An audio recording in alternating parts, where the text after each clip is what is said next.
Assalamualaikum warahmatullahi wabarakatuh. Waalaikumsalam warahmatullahi wabarakatuh.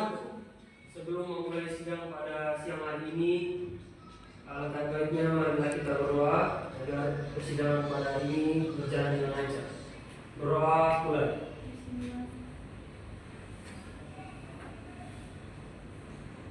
Berdoa selesai.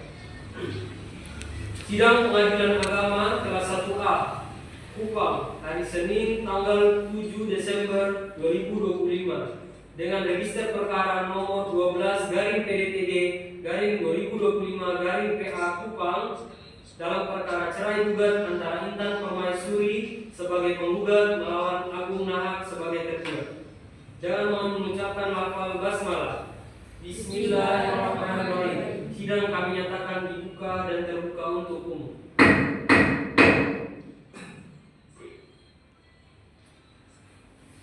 Kepada saudari penggugat, apakah saudari dalam keadaan sehat pada siang hari ini? Iya, sehat yang mulia. Apakah saudari siap mengikuti sidang pada hari ini? Iya, saya siap yang mulia. Bagaimana dengan kuasa hukum penggugat dan kuasa hukum tergugat? Sehat yang mulia.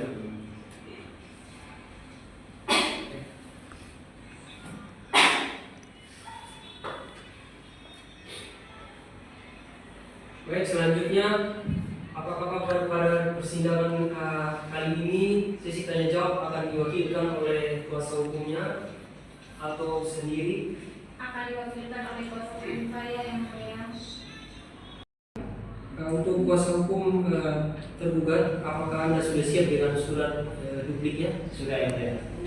Bisa saya periksa?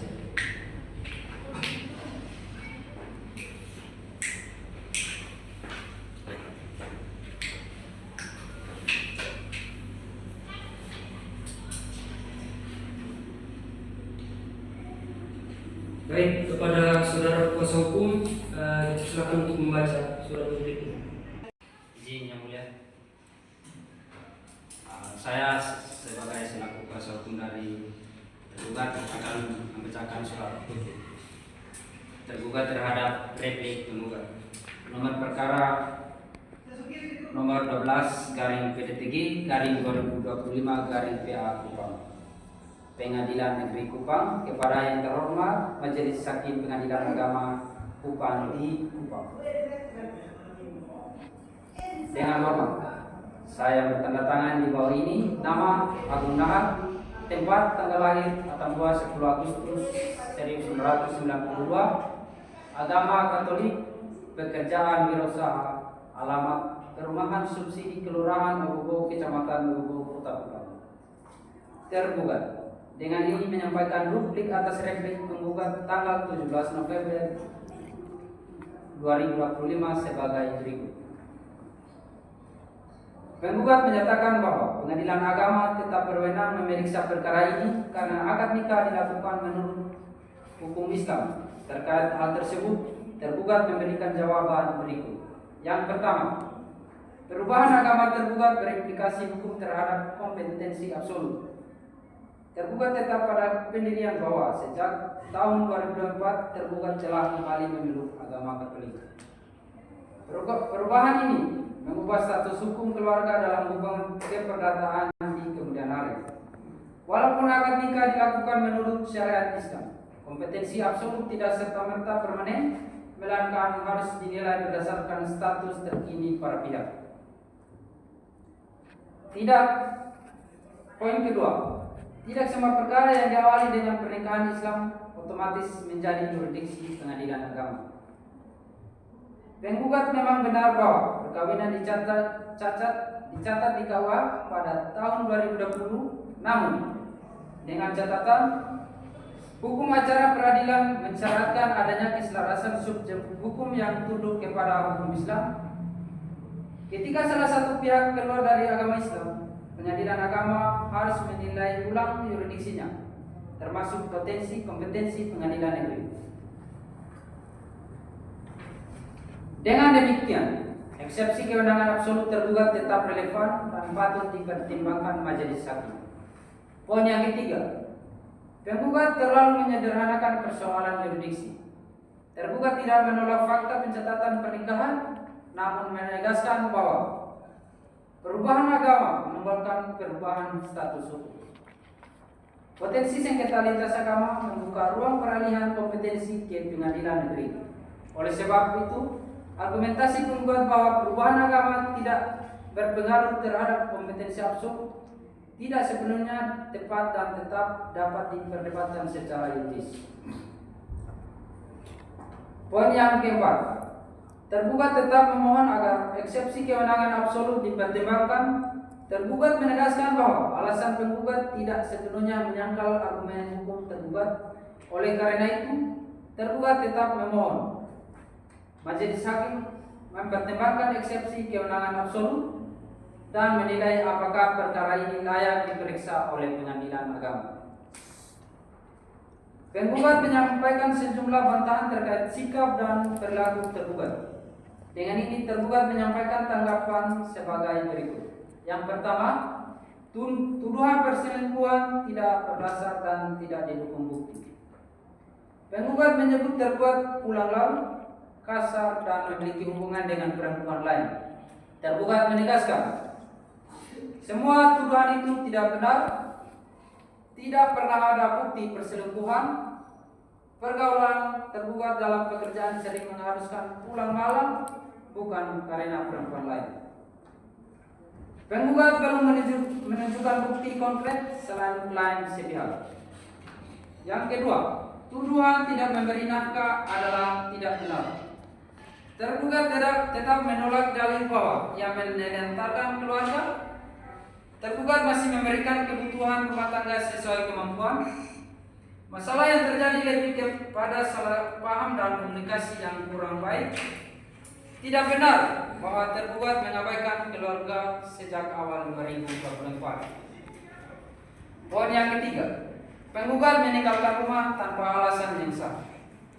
Tergugat tetap berpendapat bahwa penggugat meninggalkan rumah tanpa seizin tergugat.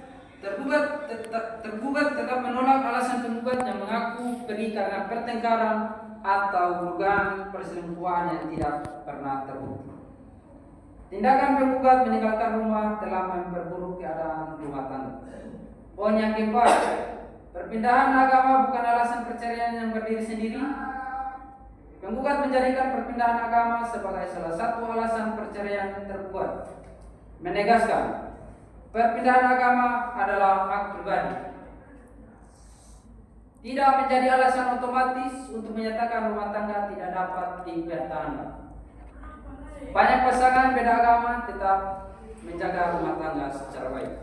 Oleh karena itu, alasan perceraian yang diajukan penggugat tidak memenuhi unsur pertengkaran terus-menerus, sebagaimana dimaksud dalam KHI.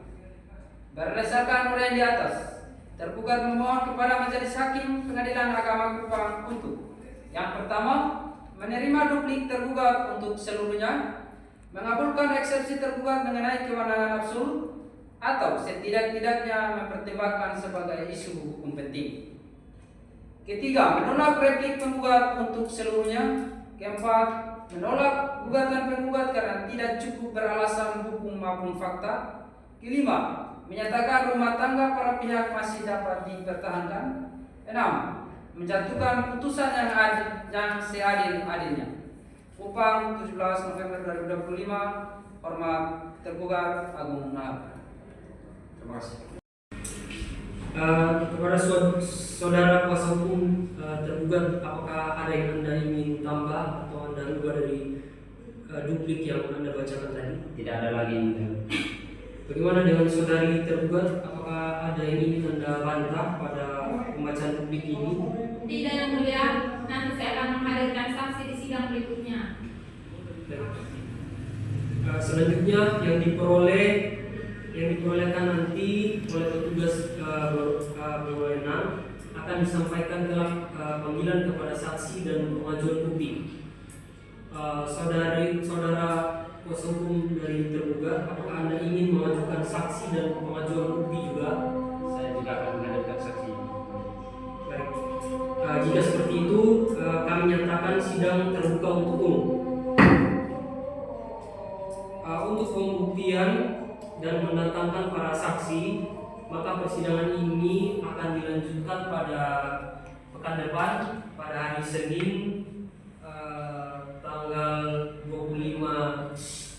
tanggal 3 Januari tahun 2025 pada pukul 10.30 waktu Indonesia Tengah.